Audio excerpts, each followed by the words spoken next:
नमस्कार. आजचा आपला विषय आहे जबाबदार नागरिकत्वाचे काय. याच विषयावरचा एक लेख आजचा सुधारकमध्ये या महिन्याच्या माझा आलेला आहे, पण त्या ऑनलाईन असल्यामुळे आणि सगळ्यांपर्यंत ते पोचेलच अशी शक्यता नसते, त्यामुळे तोच विषय जरा विस्तृतपणे इथेही मांडतो आहे. या वेळेला झालेल्या लोकसभेच्या निवडणुकांनी कधी नव्हे ते या देशामध्ये पहिल्यांदा संविधान म्हणजे राज्यघटना हे अत्यंत महत्त्वाचं असं भारतीय समाजाचं अधिष्ठान, नवभारताचं अधिष्ठान हा निवडणुकीचा मुद्दा झाला. याच्या आधी हा 50 वर्षापूर्वी जेव्हा आणीबाणी या देशात लागली होती आणि राज्यघटनेने दिलेले सगळे अधिकार स्थगित झाले होते, त्यावेळेला हा मुद्दा आला होता आणि त्या विषयावरती झालेल्या निवडणुकासुद्धा अभिव्यक्ती स्वातंत्र्याच्या आणि हे सगळं रद्द करण्याच्या घटनेमधली आणीबाणीची तरतूद लागू करून या देशाचा तुरुंग केल्या जाण्याच्या पार्श्वभूमीवरती झालेली होती. त्यानंतर आज 50 वर्षानंतर संविधान, भारतीय राज्यघटना हा निवडणुकीचा मुद्दा होतो आहे आणि पुढेही विधानसभा निवडणुकांमध्ये तो कायम राहू शकतो आहे.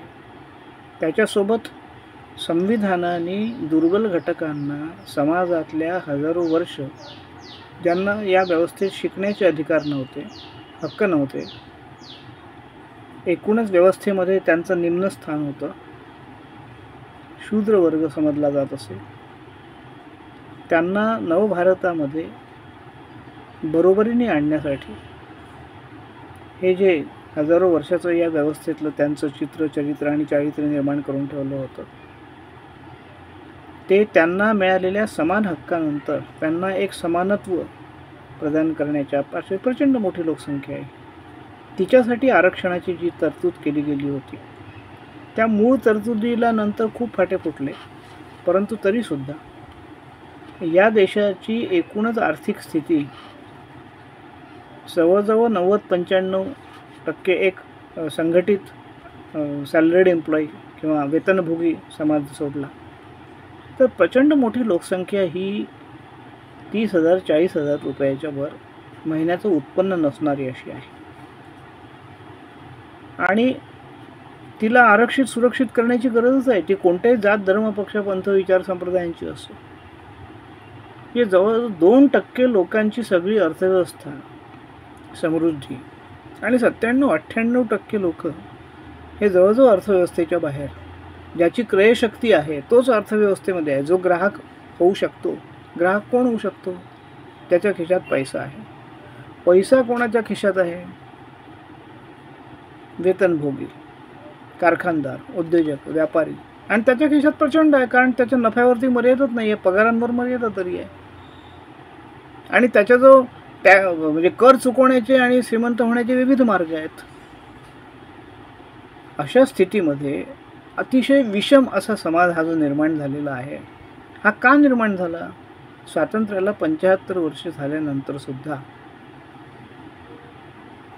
या समाजाची विषमता का वाढली, तिचं निर्मूलन का झालं नाही?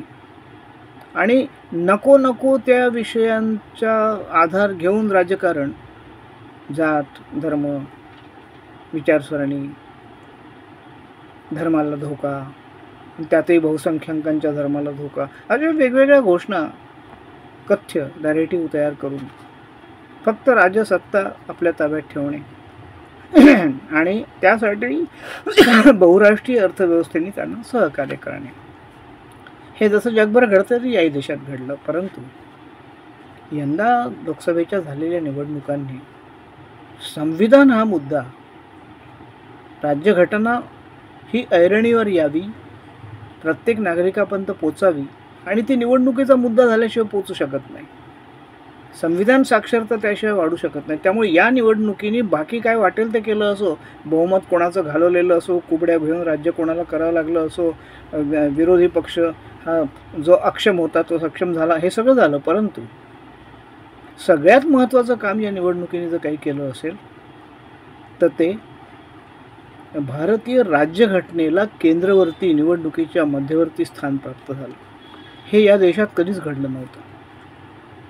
हे पहिल्यांदा घडत आहे स्वातंत्र्याच्या 75 वर्षानंतर. संविधान साक्षरता वाढवण्यासाठी लोकसभेची ही निवडणूक प्रचंड कामी येते आहे. ज्या संविधान साक्षरतेच्या चळवळीसाठी आम्ही कंठशोष करतो आहोत. पृथ्वीराज चव्हाण महाराष्ट्राचे मुख्यमंत्री असताना आम्ही त्यांना प्रस्ताव दिला होता की घटना साक्षरता वाढवण्यासाठी संविधान संमेलनं घ्या, संविधान मेळावे घ्या, चौकामध्ये संविधानाच्या प्रास्ताविकांची शिल्प गावातल्या मुख्य चौकांमध्ये जिथून जाता येताना लोक ती वाचतील हा संस्कार घडवा. आमच्या एजेड खोब्रागडेंनी संविधान दिवस जो आहे त्यासाठी मोठी चळवळ केलेली आहे. संविधान साक्षरतेसाठी आम्ही संविधानाच्या प्रती घेऊन वाटलेल्या आहेत. डॉक्टर बाबासाहेब आंबेडकर विचार संमेलनं जी आम्ही 9-10 घडवली, कशासाठी घडवली होती? संविधान साक्षरतेसाठी, नागरिकांना आपल्या हक्कांची जाणीव होण्यासाठी. या देशातली विषमता दूर करून समताधारित समाज निर्माण करणारी राज्यघटना म्हणजे काय, ही प्रत्येकाच्या घरामध्ये किमान घटनेची एक प्रत पोचावी ना. ती केवळ राजकारणापुरती आणि राजकीय मतदानापुरती कामी येऊ नये. या निमित्ताने संविधानाकडे जे लक्ष वेधलं गेलं या निवडणुकीतून, आणि ते का वेधलं गेलं? कारण इतके वर्ष संविधानाशिवाय, संविधानातल्या हक्क आणि अधिकारांच्या आणि कर्तव्याच्या जाणीवेशिवाय संविधानाला अपेक्षित असलेला भारतीय समाज म्हणजे काय याची सुस्पष्ट कल्पना लोकांपर्यंत नीट पोचवली गेल्याशिवाय या देशातला सुजाण माणूस, सुजाण असेल म्हणजे तो सजग नागरिक असेल असं नाही ना, तो सजग मतदार असेल पण म्हणून तो जबाबदार नागरिकच असेल असं नाही.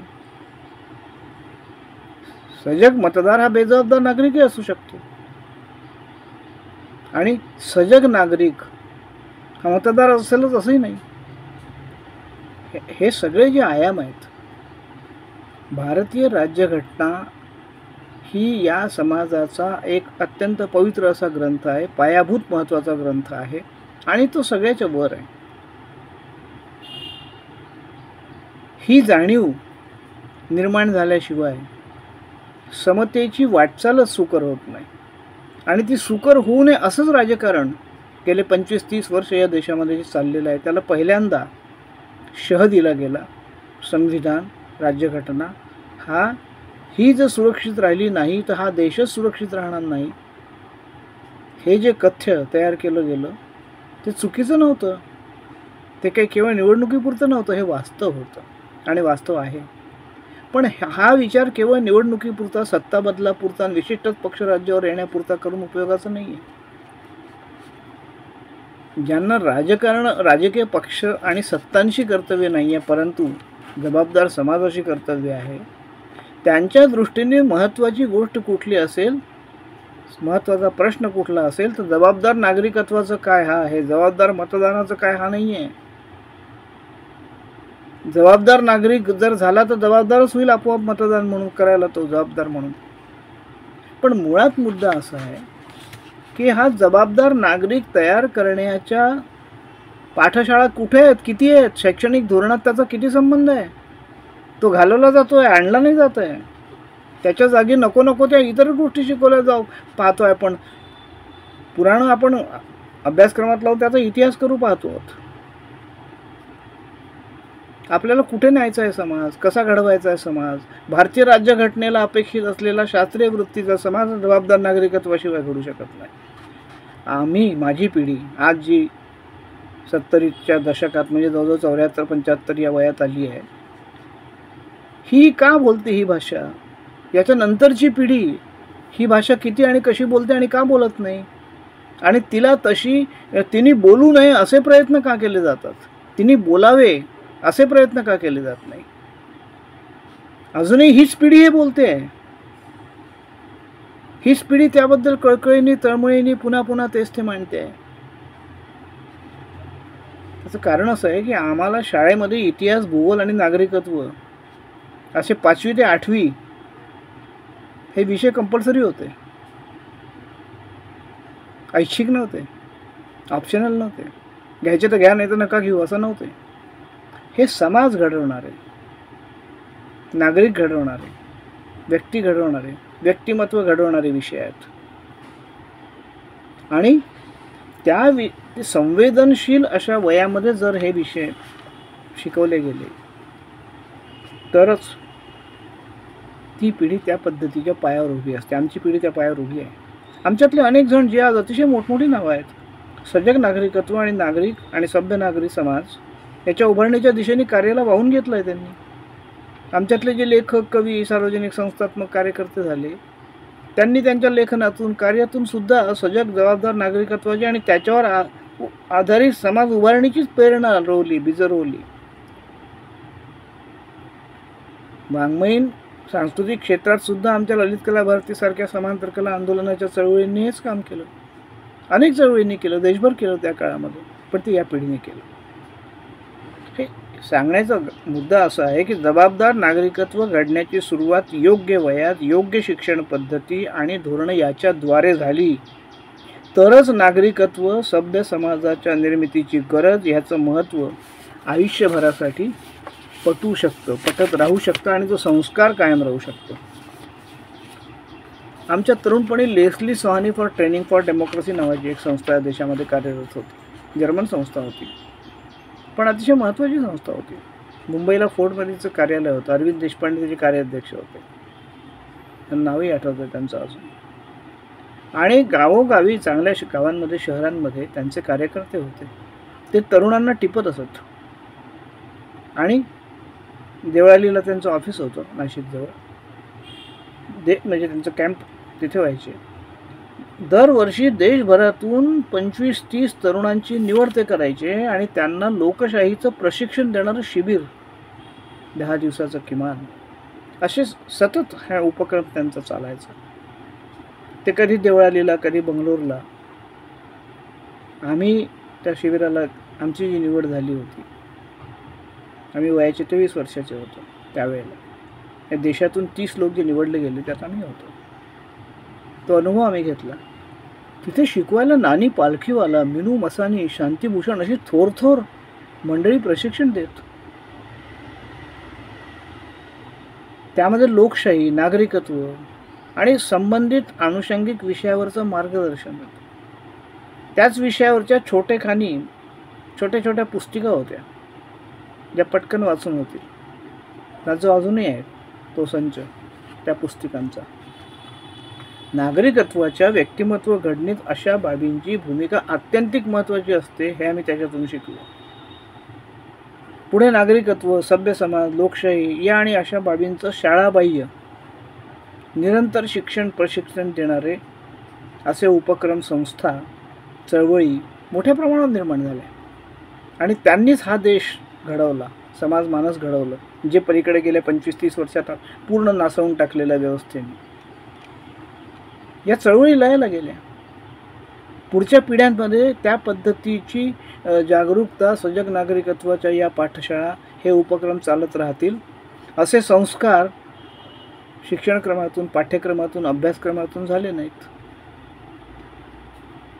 परिणाम हा झाला, अपवादांनी आता काही अशा चळवळी देशभर आहेत, नाही असं नाही, विदर्भात तर अधिकच आहेत. म्हणजे आमचे बाबा आमटे, त्यांचं बाबा आमटे प्रणित आंदणवंद आहे, सोमनाथ प्रकल्प, सोमनाथची श्रम छावणी, प्रकाश आमटे यांचा हेमलकसा प्रकल्प, शुभदा देशमुख, सतीश गोकुलवार करत असलेलं आम्ही आमच्या आरोग्यासाठी ही चळवळ, रवींद्र आणि स्मिता कोल्हे यांचं धारणी मेळघाटातलं काम, मोहन हिराबाई हिरालाल यांनी केलेलं काम, आमचं गाव आमचं सरकारसारख्या चळवळी, आणि देवाजी तोफांसारखे आदिवासींमधून आलेलं, मेंढालेखाचं या कामातून उभं झालेलं सजग नेतृत्व, अभय बंग, राणी बंग आणि पुढची बंग पिढी जे करते आहे, सर्चच्या माध्यमातून गडचिरोलीला अड्या टेकलीला जो राबवला गेला होता तो कॅम्पला, तो प्रयोग, या साऱ्यातून आजचे थोर समाजसेवक, समाजकार्य आणि त्याचा वसा आपापल्या क्षेत्रात पुढे नेणारे शेकडो तरुण तयार होऊन देशभर विखुरले होते. आणि या मंडळींनी त्यांच्या उपक्रमांनी सजग नागरिकत्वाचा पाया या देशाला आधार दिलेला होता. सजग समाज उभारणीची अतुलनीय कामगिरी झालेली आहे. त्या सगळ्या कामांमध्ये महाराष्ट्रातल्या एका पिढीने राज्यात सर्वत्र असं जबाबदार नागरिकत्व उभारण्याचं दिशाचे कार्य एकेकाळी केलेलं आहे. पण मागोवा समूह असेल, शहाद्याची श्रमिक संघटनेची चळवळ असेल, लोकविज्ञान चळवळ असेल, आजही सक्रिय असणारी अंधश्रद्धा निर्मूलन चळवळ, युक्रांद, शरद पाटलांच्या प्रेरणेतून उभी झाली एकेकाळची पुवामा चळवळ, आधुनिक पुरोगामी महाराष्ट्र घडवण्यासाठी या साऱ्यांचं प्रचंड मोठं योगदान आहे. अजूनही बऱ्याच ज्ञात अज्ञात कार्यकर्ते आणि त्यांनी उभारलेल्या छोट्या मोठ्या भरपूर चळवळी आहेत, ज्यांचं कुठेही एकत्र असं संकलन उपलब्ध नाही आहे जे असायला पाहिजे. यांनी उभारलेला आहे समाज, राष्ट्र. केवळ मतदानातून उभं होत नाही राष्ट्र, केवळ राजकीय पक्ष उभं करत नसतात राष्ट्र. ही मंडळी उभी करते राष्ट्र, ही मंडळी उभी करते समाज.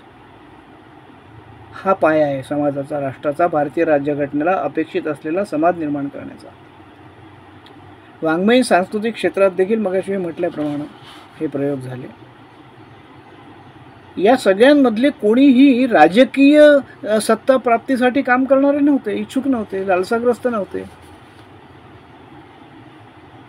परंतु या देशातल्या जबाबदार नागरिकत्वाच्या पायातून अनिष्ट राजकारणाला इष्ट वळण देणारे होते आणि ते काम मोठ्या प्रमाणावर झालं. ही जी मंडळी होती ही तटस्थ नव्हती, राजकीय नव्हती, म्हणजे राजकारणामध्ये आवश्यक बदल घडवणारी होती. गांधी, लोहिया, आंबेडकरांचा संस्कार घेऊन आलेली होती. ही वाङ्मयीन सांस्कृतिक क्षेत्रात देखील आम्ही मगाशी म्हटल्याप्रमाणे ललित कला भारती, मुक्तिवाहिनी, अनियतकालिकांची चळवळ, दलित पॅन्थरची, जी मुळातच जबाबदार लेखकांनीच उभारलेली चळवळ होती, ती देशभर पसरली. देशभरच्या राजकारणावरती 2.5 वर्षाच्या चळवळीने प्रचंड मोठा अमिट असा परिणाम उमटवलेला आहे. कशामुळे? जबाबदार नागरिकत्वाच्या प्रेरणेच्या बीजामुळे. यातलं कोणीही राजकीय नव्हतं, पण गलिच्छ राजकारणाचं शुद्धीकरण आणि इष्ट दिशेचं राजकारण हेच मुळात समाजकारण असतं, ही जाणीव होती. समाजकारण आणि राजकारण पूर्णतः व्यावसायिक पद्धतीने करण्याचे दिवस नव्हते जे आज झालेले आहेत. NGO नव्हते, हे सगळे स्वयंसेवी संस्था होत्या, स्वयंसेवक होते आपापल्या कामाचं. आणि समाजकारण हे जबाबदार नागरिकत्व घडवण्यासाठी राबत असतं. राजकारण आणि समाजकारणाची नाळ जी बहुराष्ट्रीय अर्थव्यवस्थेनंतर आपल्या देशात तुटली, त्यांनी आपला हा पाया उद्ध्वस्त झालेला आहे. जे सातत्याने टिकायला हवं होतं ते सगळं महत्त्वाचं आपण गमावून बसलो, आणि जे टिकायला नको आहे, जे टाकाऊ आहे, ते आपण टिकाऊ करत गेलो आहोत. राजकारणात सुद्धा जे पडसाद उमटतात ते त्यावेळेला त्या जबाबदार नागरिकत्वाच्या निरंतर पाठशाळांचे उमटत होते. आज त्या पाठशाळा उद्ध्वस्त झाल्या, नव्याने निर्माण होत नाही आहेत, होऊ दिल्या जात नाही आहेत. त्याचा या कार्याचा संस्कार वृत्तपत्रातून, नियतकालिकातून, माध्यमातून सुद्धा सातत्याने होत होता. पण माध्यम सम्राटांच्या हाती आणि माध्यमाचा उद्योग झाल्यानंतर हा सगळा प्रकार थांबला. उलट या चळवळी विकास विरोधी असल्याचं चित्र माध्यमातून उभं होत गेलं मोठ्या प्रमाणावरती, कारण माध्यमच अशा वर्गाच्या हाती गेली की ज्यांना या सर्वांना विकास विरोधी ठरवल्याशिवाय त्यांचा विकास आणि विकासक आणि त्या विकासकांच्या पैशातून, संपत्तीतून येणारी सत्ता राबवणं शक्य नव्हतं. म्हणजे या सगळ्या गोष्टींचा जबाबदार नागरिकत्वाचा प्रभाव क्षीण करून सोडणारं आणि बहुराष्ट्रीय बाजाराच्या अर्थव्यवस्थेच्या वर्चस्वाखाली ही जी राज्यव्यवस्था आणली गेली आणि ती हतबल झाली. कल्याणकारी राज्य नाहीच झालं, कॉर्पोरेट राज्य निर्माण झालं. खाजगीकरण, राज्याचं खाजगीकरण, प्रत्येक गोष्टीचं राज्याच्या ताब्यातली सगळी साधन संपत्ती खाजगी क्षेत्राच्या हाती सोपवणं, जी श्रमानी घामानी लोकांनी निर्माण केली आहे, ज्याच्यावर लोकांची मालकी आहे, ती सगळी खाजगी मालकीमध्ये गेली. हा जो सगळा प्रकार घडत गेला आणि त्याच्यातून एक बेजबाबदार, असभ्य, अविवेकी समाज घडवण्याचे कारखानेच उघडले गेल्यासारखे झाले. जबाबदार नागरिकत्वाचा पाडाव करणं आणि राज्यसंस्थेचं संचालन हे अधिकाधिक बेजबाबदार अतिधनिक, असभ्य, अविवेकी, अतिरेकी अशा मतांच्या आणि अधिक लालसाग्रस्तांच्या हाती सोपवलं जाणं हे घडल्या गेल्या या जबाबदार नागरिकत्वाचा पाडाव करणाऱ्या संपूर्ण अर्थकारणामुळे नागरिकाचं रूपांतर प्रजेमध्ये करणं इथपर्यंत आपण आलो आहोत आता. आणि राष्ट्रप्रमुखाला ईश्वराचा अवतार जो एकेकाळी होता लोकशाही यायच्या आधी,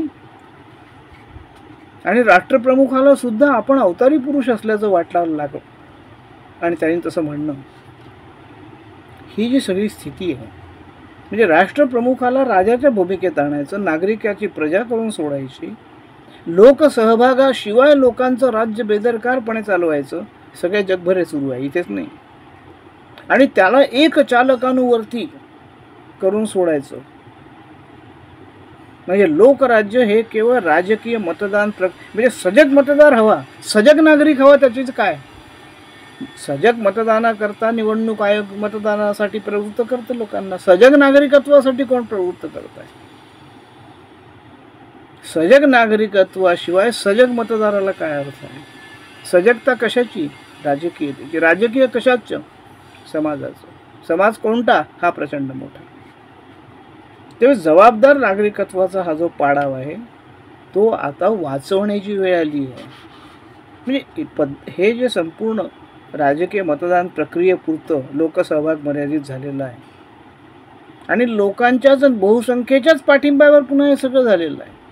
त्यांचं मतच असं माध्यमांमधून तयार करत नेलेलं आहे. तरीसुद्धा याचं मूळ कारण हे आहे की लोकांचं नागरिकत्व आणि लोकशाहीचं त्यांना आवश्यक असलेलं भान, जाण, त्याची गरज, हे प्रशिक्षण याच्याशी नातंच तुटून टाकलं गेलेलं आहे.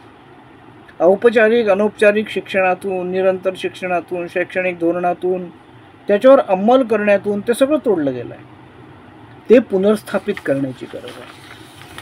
हे नातं पुनर्स्थापित होणं ही सगळ्यात मोठी गरज आहे. आता महाराष्ट्र राज्याचा शालेय शिक्षणाचा जो नुकताच आराखडा आला वादग्रस्त, त्याच्यात देखील सजग नागरिकत्वासाठी अतिशय आवश्यक असणारं संविधानाचं शिक्षण समाविष्ट नाही आहे. ते नसल्याने आम्हाला सुचवावं लागलेलं आहे. ती मागणी करावी लागली आहे की ते समाविष्ट करा, ती सूचना करावी लागली आहे. त्यानंतर पुढे काय होईल आम्हाला अजून ठाऊक नाही आहे. म्हणजे संविधानाची प्रास्ताविका पाठ्यपुस्तकात छापली म्हणजे संविधान शिक्षण झालं असा सरकारने एक बाळगोद आपला जो समज करून घेतलेला आहे. केवळ प्रास्ताविका छापली म्हणजे आपलं काम झालं असं होत नाही. त्या प्रास्ताविकाला अपेक्षित असलेली कृती महत्त्वाची आहे.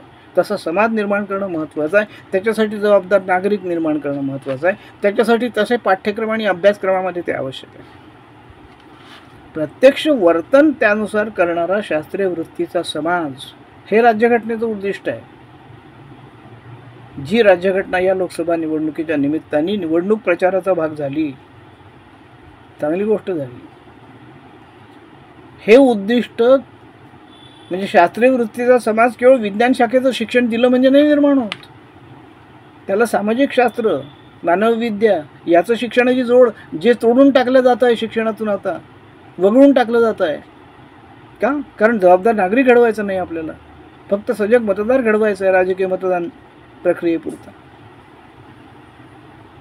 एकूणच हे उद्दिष्ट विज्ञान, तंत्रज्ञान, व्यावसायिक शिक्षण याच्यासह सगळी सामाजिक शास्त्र आणि मानवविद्यांमध्ये सगळे विषय, या सगळ्या शिक्षणामध्ये सगळ्या विषयांच्या सगळ्या स्तरावर संविधान शिक्षण हे सक्तीचं असलं पाहिजे.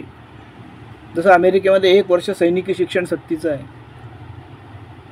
संविधान शिक्षण सक्तीचं असलं पाहिजे सैनिकी शिक्षणापेक्षा सुद्धा. सैन्याची गरज नाही भासणार जर जबाबदार समाज निर्माण झाला तर, जबाबदार जग निर्माण झालं तर. सैन्यावरचा खर्च कमी होईल. तो खर्च झाला तर भ्रष्टाचार कमी होईल, नफेखोरी कमी होईल, युद्ध कमी होतील, हिंसा कमी होईल, माणसं मारणं कमी होईल. सतत जी युद्ध चालतात शस्त्रास्त्राचे कारखाने चालवण्याकरता, त्याची गरज पडणार नाही. जबाबदार नागरिकत्व त्यासाठी पाहिजे. भारतीय राज्यघटनेच्या तत्व, मूल्य आणि मार्गदर्शक तत्व यांना अपेक्षित व्यक्ती आणि समाज हा घडवायचा तर पाठ्यपुस्तकातून, अभ्यासक्रमातून सगळ्या स्तरावर संविधान शिक्षणाची गरज आहे. केवळ संविधानाचं पुस्तक दाखवून होणार नाही राजकीय निवडणूक सभांच्या प्रचारांमध्ये, आणि केवळ ते पुस्तक दाखवणाऱ्यांना तुम्ही काय दिवे लावले होते हे सांगूनही होणार नाही. झाले ते 50 वर्ष झाले, गेले ते दिवस. पुढच्या 50 वर्षाचा विचार करा. गेलेल्या 50 वर्षाच्या पोथ्या नका उघडून पुन्हा उघडू. हे काम आज केवळ विविध हक्कांच्या सामाजिक सांस्कृतिक चळवळी आणि त्या क्षेत्रातील कितीही क्षीण झाले असल्या तरी स्वयंसेवी संस्था तेवढ्या फक्त करतायत. राज्यघटनेतली मूल्य, हक्क, अधिकार याबाबत समाजातले विविध थर स्तर यांना जागृत करण्याचं शांततामय अहिंसक मार्गाने चालणारं त्यांचं कार्य, ते कार्यक्रम. पण हेच जणू समाज विघातक, विकास विरोधी कृत्य करत असल्यासारखं त्यांच्या विरुद्ध वातावरणही तयार केलं जातं.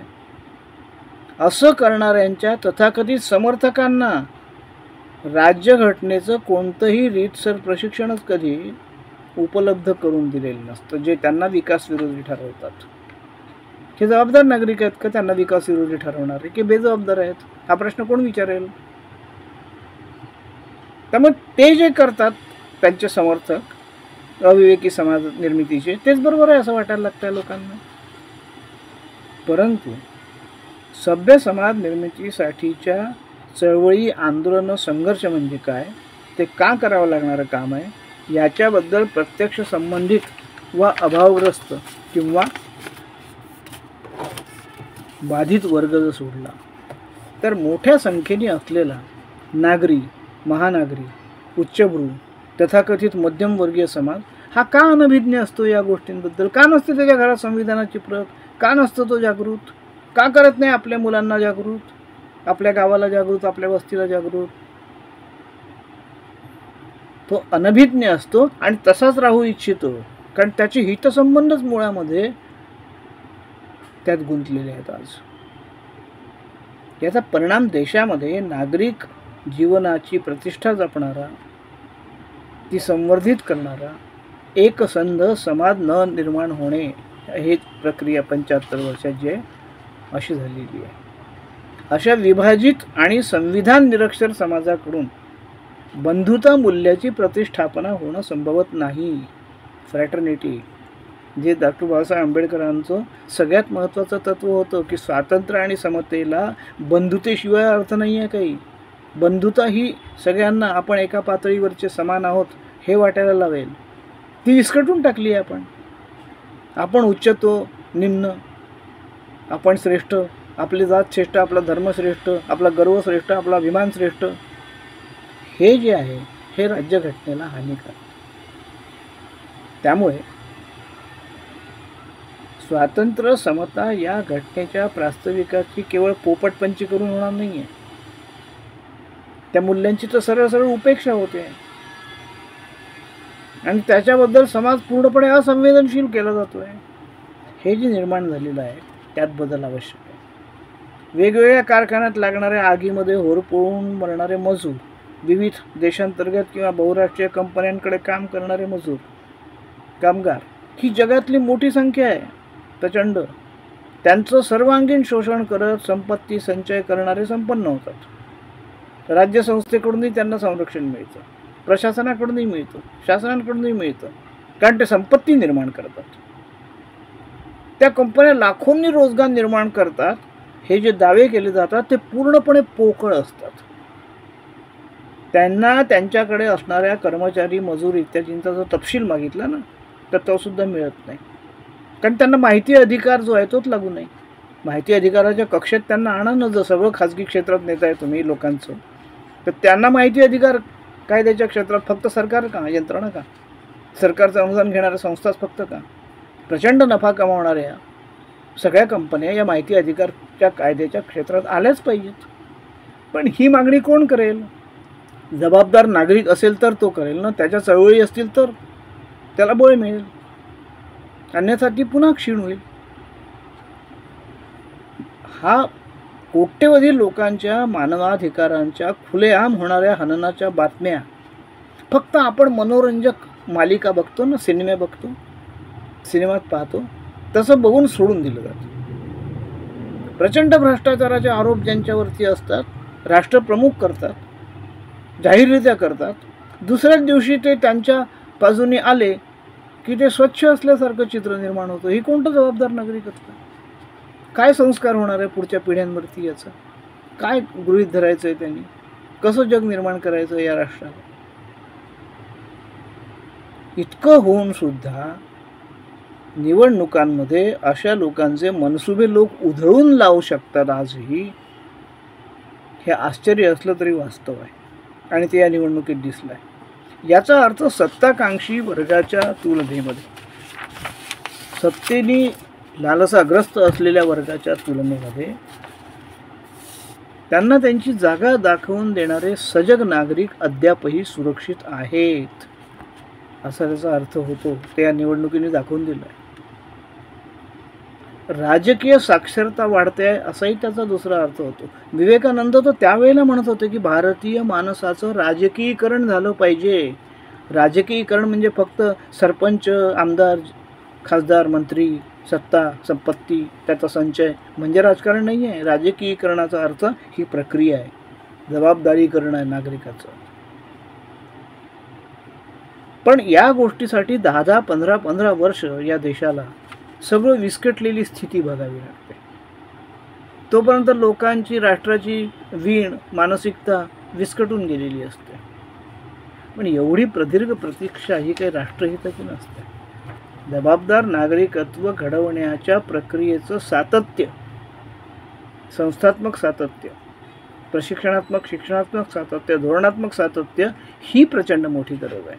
केव्हा तरी एकदा लोकांना जाग आली, केव्हा तरी एकदा परिवर्तन झालं आणि पुढे मग पुन्हा 10, 20, 30 वर्ष आपण झोपून राहिलो, असं नाही चालू शकत समाज, जबाबदार समाज. या दीर्घ प्रतीक्षेचं कारण जे असतं ते नागरिकत्व, हक्क, अधिकार, संविधानाची मूल्य, त्याचं रक्षण या संबंधात आपल्या कर्तव्यांची जाणीव नसलेल्या लोकांची संख्या मोठी आहे आणि ती कृतिशील नाही. ही संख्या कृतिशील व्हायला पाहिजे, ही या सगळ्याची जाणीव असलेली व्हायला पाहिजे. कृती ही विचारांपेक्षा जबाबदारी घेण्याच्या जाणीवेतून घडत असते आणि अशी जाणीव असणारा समाज घडवणं हे शिक्षणाचं, पाठ्यपुस्तकांचं, शैक्षणिक धोरणांचं उद्दिष्ट असणं आवश्यक आहे, जे आज मुळीच नाही आहे. आजचं शैक्षणिक धोरणाचं, पाठ्यपुस्तकाचं, अभ्यासक्रमाचं उद्दिष्ट जसं लॉर्ड मॅकॉलेने एकेकाळी ब्रिटिशांसाठी कारकून तयार करण्यासाठी शिक्षण दिलं, तसं आता केवळ बहुराष्ट्रीय कंपन्यांच्या अर्थकारणातून येणारा प्रचंड नफा, त्यातून येणारी संपत्ती आणि निर्माण होणारं राज्य एवढं टिकण्यापुरतं आवश्यक असलेलं कौशल्यांचं शिक्षण, एवढ्यापुरतं शिक्षण मर्यादित करण्याची धोरणं येत चालली आहेत. जबाबदार नागरिकत्व घडवणाऱ्या विषयांची गरजच शिक्षणामध्ये नाही, हे आंतरराष्ट्रीय पातळीवरील अर्थपुरवठा करणाऱ्या संस्था सांगतायत. ही परिस्थिती आहे. ते विषय बंद झाले तरी चालतील आणि बंद केले, जपानमध्ये केले, ब्रिटनमध्ये केले, ती लाट आता आपल्याकडे पण येते आहे. स्वातंत्र्यानंतरची काही दशकं ही जबाबदार नागरिक आणि जबाबदार नागरी समाज घडवण्याची होती. त्यावेळेला माध्यमं सोबत होती, वृत्तपत्र सोबत होती, नियतकालिका सोबत होती, लोकचळवळी सोबत होत्या. या कामामध्ये स्वयंसेवी संस्था हे काम करत होत्या. त्यामुळे वातावरण निर्माण होतं आणि ते बराच काळ टिकलं होतं आणि त्या मूल्यांचा आणि तो सगळ्या भारतीय राज्यघटनेचा संस्कार होता. जवळजवळ स्वातंत्र्यानंतर किमान 25-30 वर्ष, 25 वर्ष तो टिकलाच. त्यानंतर आलेल्या आणीबाणीच्या नंतर पुन्हा जो निर्माण झाला तोही काही वर्ष टिकला, पण त्यानंतर जी पुन्हा उतरती कळा लागली, हा संस्कार जो होता तो बहुविधतेचा होता, बहुसांस्कृतिकतेचा होता, बहुभाषिकतेचा होता, बहुधर्मीयतेचा होता. भारतीय राज्यघटनेच्या मूल्यांचा, समता, स्वातंत्र्य, बंधुतेचा, मानवाधिकार रक्षणाचा, राज्य धर्मनिरपेक्ष असण्याचा, त्याच्यासाठी विवेक, अहिंसा, सहिष्णुता ह्याची गरज असण्याचा, विरोधी मतांचा आदर करण्याचा, कष्टकरी, कामकरी, मजूर, वंचित, शोषित, महिला यांना समपातळीवरील जीवन जगण्याचा हक्क असण्याचा, त्यासाठी लढे उभारण्याचा, तो मिळण्यासाठी संघटना करण्याचा, हा सगळा भारतीय राज्यघटनेने दिलेले अधिकार आहेत. हे मग इतके अधिकार असताना या सगळ्या चळवळी आणि या लढाया क्षीण का होतात? विचारांची लढाई विचारांनी लढण्याचा, माणसांना संपवण्याचा नव्हे, आपल्याला न पटणाऱ्या चर्चेने प्रश्न सोडवण्याचा, सर्वसमावेशकतेचा हा सगळा संस्कार होता. परिणामी तो धर्मकारण, संस्कृतीकारण, समाजकारण, संस्थाकारण, राजकारण या सगळ्यांमध्ये शासन प्रशासनात, धोरणात, पाठ्यपुस्तकात, अभ्यासक्रमात सुद्धा प्रतिबिंबित होत होता. आता तो याच्यात कुठेच प्रतिबिंबित होत नाही आहे. त्याच्या विरुद्ध स्थिती प्रतिबिंबित होते आहे. कारण त्या आधारावरील तेव्हा चळवळी होत्या, त्यांची एक ताकद होती जी आज क्षीण केली गेली आहे. हे सारं गेल्या 3 दशकामध्ये वेगानं पुसून टाकणारं राजकारण, बहुराष्ट्रीय कंपन्यांना हवं तसं अमर्याद नफा कमावू देणारं, साधन संपत्तीचं प्रचंड शोषण करू देणारं, या ग्रहाचा पूर्ण नायनाट करू देणारं आणि त्यासाठी लागणारं एककेंद्रीय आणि एककल्ली वृत्तीच्या विकासालाच फक्त विकास असं म्हणण्याचा संस्कार घडवणारं असं नेतृत्व, असं राजकारण, अशी धोरणं आणि राज्याला त्यासाठी धर्मनिरपेक्षतेपासून दूर, समतेपासून दूर, विषमतेच्या जवळ त्याचं समर्थन करण्यापर्यंत नेणारं त्या राजकारणाचं प्राबल्य वाढल्यामुळे हे सारं झालेलं. यातून जबाबदार नागरिकत्वाच्या जागी बेजबाबदार एककल्ली एककेंद्री विचारसरणीचे संस्कार केले गेले. सर्वसमावेशक भारतीय संस्कृतीच्या संकल्पनेच्या जागी विशिष्टच धर्मपुरस्कृत गर्व अभिमान रुजवणारं राजकारण आलं. परिणामी इतिहासाची त्याच अंगाने पुनर्रचना करणं, पाठ्यपुस्तकातून त्याच राजकारणाचे सोयीचे पाठ समाविष्ट करणं, बाकीचे काढून टाकणं, सकारात्मकतेच्या नावाखाली राज्यकर्त्यांना हवा आणि सोयीचा तोच विचार फक्त अभ्यासक्रमात रुजवणं, हे जे सगळं सुरू झालं त्यातून जबाबदार नागरिकत्वाचा पाडाव केला जातोय. संविधान साक्षरता वाढवणं हे आज जबाबदार नागरिकत्व निर्माण करण्यासाठी सर्वाधिक महत्त्वाचं आहे. या लोकसभा निवडणुकीत संविधान हे जे केंद्रवर्ती विषय झाला तो टिकला पाहिजे, केवळ निवडणुकीपुरता नको,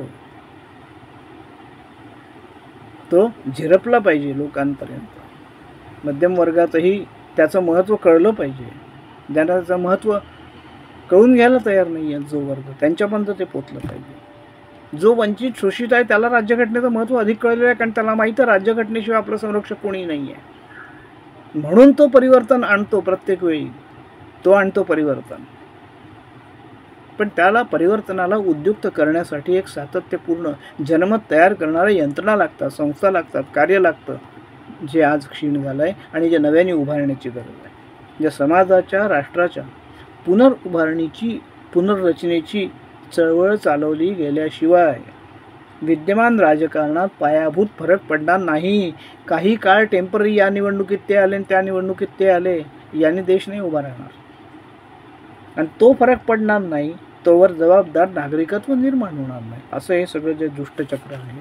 आणि ते जर निर्माण झालं नाही तर भारतीय राज्यघटनेला अपेक्षित मूल्यांचा समाज निर्माण होणार नाही. तो तसा होऊ नये